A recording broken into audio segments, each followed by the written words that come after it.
The monitor shows a flat line on the EEG, a perfect, chilling, horizontal stroke across the screen. The brain is gone, completely destroyed. A catastrophic, irreversible necrosis of the cerebral cortex and the brainstem. Yet, beneath the sterile hospital sheets, the patient's chest rises and falls. The skin remains remarkably warm to the touch. The pulse is strong, driving oxygenated crimson blood through a body that science officially declares a corpse. This is the liminal space of brain death. It is a legal medical definition created in 1968 by the Harvard Ad Hoc Committee to solve a profound, looming crisis: how to harvest viable organs before they decay from lack of oxygen. Before this pivot, death was simple. When the heart stopped, you were gone.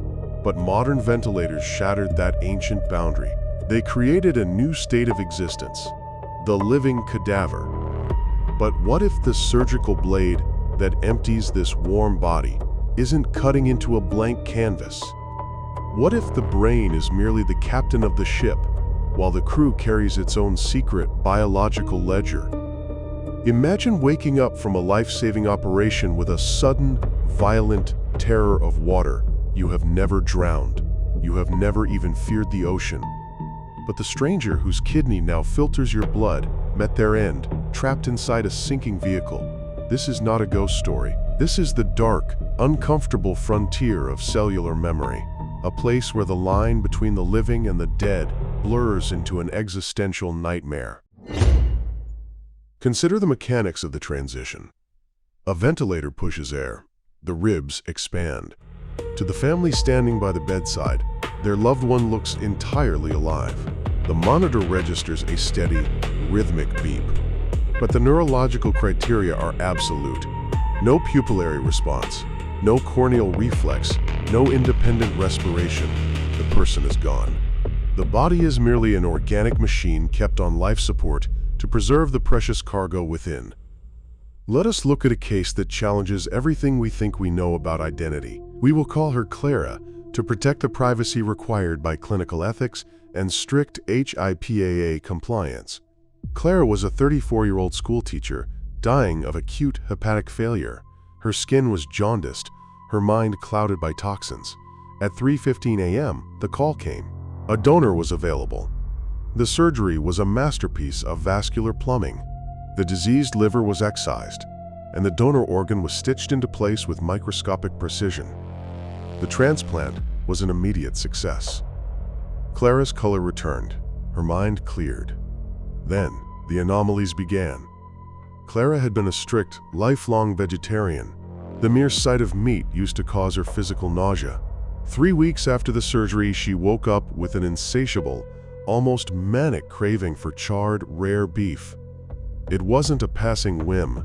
It was an aggressive, physical demand originating from deep inside her own abdomen. Soon after came the nightmares. Not vague, abstract anxieties, but hyper-specific, cinematic terrors. She would wake up screaming, suffocating, feeling a crushing weight on her chest. She began describing a very specific architectural layout to her therapist: a narrow, concrete stairwell, the heavy smell of industrial gasoline, and the blinding flash of an explosion. She had never seen this place. She had never been exposed to industrial machinery or chemical plants. Months later, through a chance encounter with an organ donor support network, the anonymous history of her donor surfaced. The organ had belonged to a 28-year-old industrial technician. He had perished in a sudden factory explosion, trapped in a concrete maintenance stairwell. His last conscious experience on this earth was the pungent smell of fuel oil and a crushing piece of debris pinning him to the floor. Clara wasn't just filtering toxins with her new liver. She was processing the final terror of a dead man.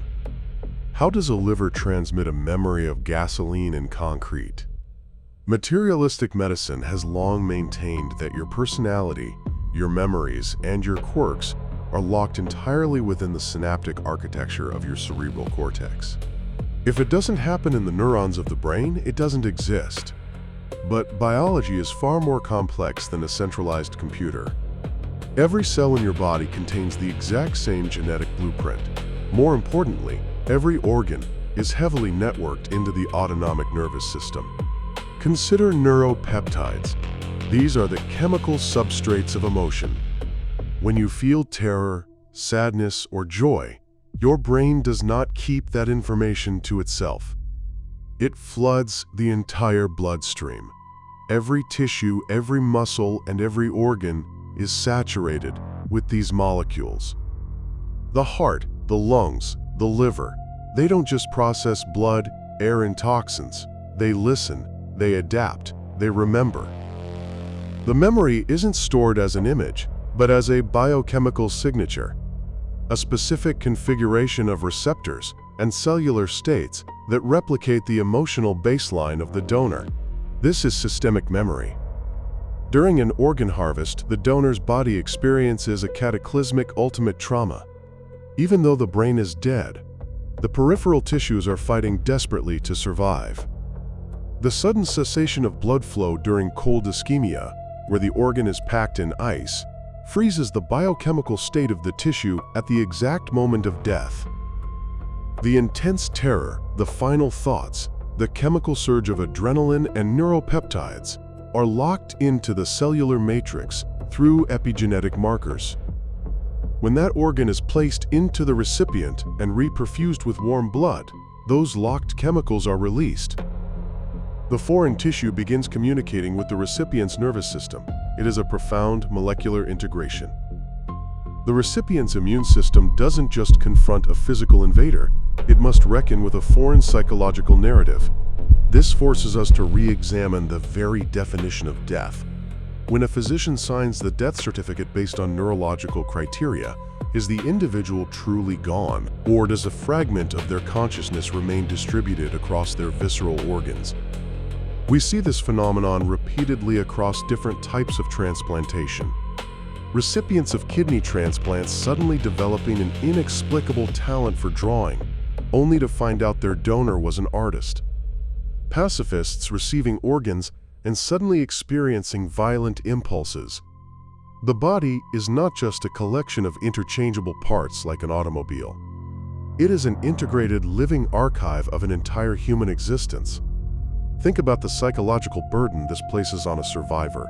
You are alive because someone else died. That guilt is heavy enough. But now, you must share your internal monologue with a ghost. You look in the mirror, and you wonder if that sudden urge to cry belongs to you, or to the person whose flesh is currently keeping you alive. Science defines life by what it can easily measure on an ECG or an EEG, but the clinic tells a much more unsettling story. The scalpel can sever the connection between the brain and the body, but it cannot erase the deep, chemical imprint of a human soul trapped within the tissues. If a single liver can alter a person's entire psychological makeup, rewriting their tastes, their fears, and their dreams, then we must look closer at the organs that possess their own independent neural networks. We must look at the organs that don't just listen to the brain, but actively speak to it. The implications are terrifying. If a peripheral organ like a liver can carry the echoes of a violent death into a stranger's life, imagine what happens when the organ being moved is the absolute center of our emotional biology. Imagine a transplant where the organ doesn't just pass along a craving or a nightmare, but actually begins to speak in the dead donor's voice, altering the recipient's identity until the living person is entirely overwritten. We documented a case exactly like this. A young woman named Clara who didn't just receive a new lease on life, she inherited a cold-blooded murder case that the police had completely abandoned.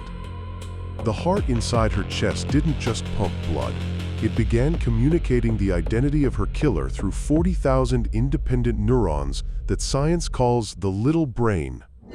If you think a liver memory is haunting, you need to understand what happens when the dead donor refuses to stay silent inside the chest cavity. To see exactly how Clara decoded the final, terrifying moments of her donor's life and brought a killer to justice from beyond the grave, you must click on the video appearing on your screen right now. We opened that forbidden file, and the medical evidence will change how you look at a heartbeat forever. Stay analytical, stay critical, And above all, stay human.